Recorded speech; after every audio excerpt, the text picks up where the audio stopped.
भाजपा से टिकट नहीं मिलने के बाद में रविंद्र सिंह भाटी ने निर्दलीय चुनाव लड़ विधायक तो बन गए, लेकिन एक साल बाद भी उनका संघर्ष खत्म ही नहीं हो रहा है। वे कुछ भी करने जाते हैं, उनमें कुछ न कुछ अड़चन आ ही जाती है। तो क्या रविंद्र सिंह भाटी के कद को गिराने की साजिश की जा रही है कि क्या वे राजनीति का शिकार हो रहे हैं? क्या उन्हें क्षेत्र के विकास के लिए रोका जा रहा है? तमाम सवाल उठाए जा रहे हैं, खासकर उनके समर्थकों द्वारा। दरअसल रविंद्र सिंह भाटी ने नए साल की शुरुआत के साथ में एक फेस्ट का आयोजन करने वाले थे।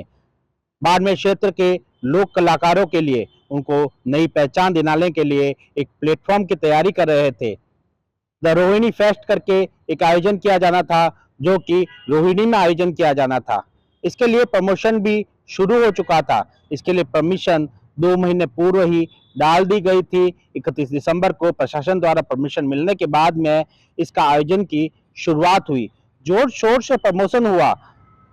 जितना प्रमोशन सोचा था उससे ज्यादा उसे ख्याति मिली। एक सप्ताह के अंदर ही देश विदेश के लोग, कलाकार जो है इसमें आने की इच्छुक हो गए, यहाँ पर आकर परफॉर्म करना चाहते थे।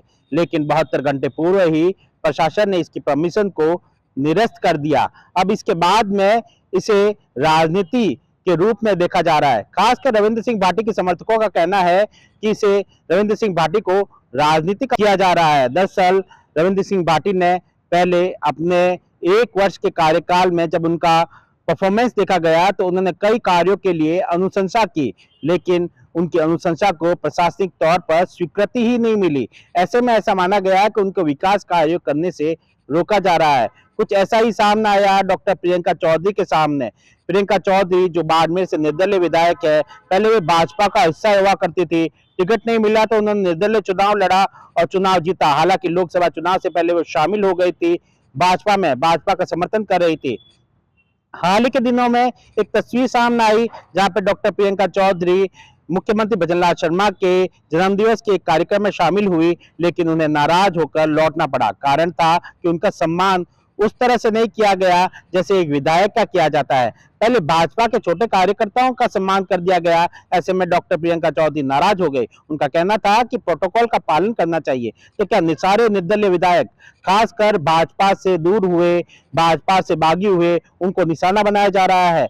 क्या रविंद्र सिंह भाटी को भी निशाना बनाया जा रहा है, या उनके कद को कम करने का प्रयास किया जा रहा है, या फिर उनका बढ़ता हुआ कद किसके लिए परेशानी का सबब बनता जा रहा है? दरअसल रविंद्र सिंह भाटी जो कि इस द रोहिणी फेस्ट का आयोजन करने वाले थे, जितना उन्होंने सोचा था उससे ज्यादा ख्याति मिलने लगी। बाड़मेर में पहले भी इस तरह का आयोजन हो चुका है। दरअसल भाजपा के एक विधायक ने इसका आयोजन किया था, हालांकि इसकी इतनी चर्चा नहीं हुई। जब रविंद्र सिंह भाटी ने इसको हाथ में लिया और इसी तरह के एक फेस्ट को आयोजन करने की बात कही तो उनकी ख्याति बढ़ गई, प्रचार प्रसार होने लगा और देश विदेश के लोग यहाँ आने के इच्छुक होने लगे।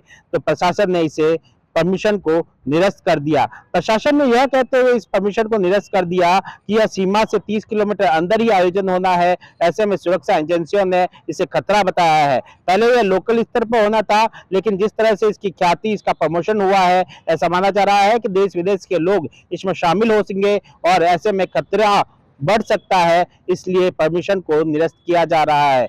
इसका पूरा पक्ष, रविंद्र सिंह भाटी का भी पक्ष सामने आया है। उनका कहना है कि परमिशन 2 महीने पहले ही ले ली गई थी। 31 दिसंबर को परमिशन मिली, इसके बाद में लाखों रुपए खर्च किए गए और प्रमोशन किया गया, मेहनत की गई, लेकिन 72 घंटे पहले इस तरह की परमिशन को निरस्त करना यह निंदनीय है। हालांकि परमिशन तो निरस्त हो गई, लेकिन इसके जरिए किसे राजनीति का शिकार किया गया है, कौन राजनीति कर रहा है? क्या रविंद्र सिंह भाटी का कद घटाने का प्रयास किया जा रहा है? सुमित देवड़ा, TV9 राजस्थान।